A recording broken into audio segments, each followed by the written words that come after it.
Federal investigators are all over the deadly Amtrak crash scene in Philadelphia after Tuesday night's derailment. Overnight, crews trying to clear those derailed train cars, which are now blocking the nation's busiest rail corridor between New York City and Washington, D.C. After analyzing the onboard data recorders, investigators now know that the train was traveling 106 miles per hour, going into a curve where the speed limit is 50. The engineer hit the brakes, but the train only slowed a few miles an hour down to 102 when it entered that curve and jumped the tracks. 7 people died in the crash. So far, that engineer has not spoken to authorities. Meanwhile, ABC Action News is bringing you an exclusive interview. Breaking news, in fact, on that train derailment in Philadelphia. An Amtrak train conductor who says he trained the conductor who was on that derailed train and used to work on that same route spoke with Action News overnight. ABC Action News reporter Adam Weiner is live at the Amtrak stop in downtown Tampa. Adam, what is this train conductor saying about his colleagues up north?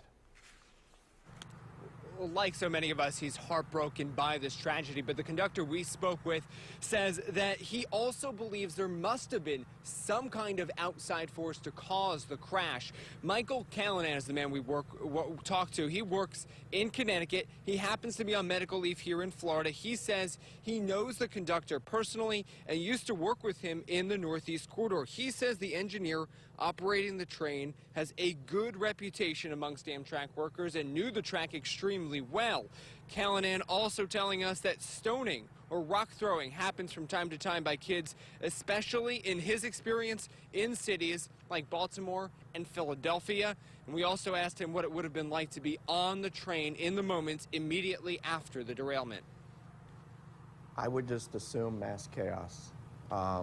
We do go through the training on how to evacuate the train, but I mean, in that instance, when things happen in a split second, I can only imagine that it was mass chaos on the train.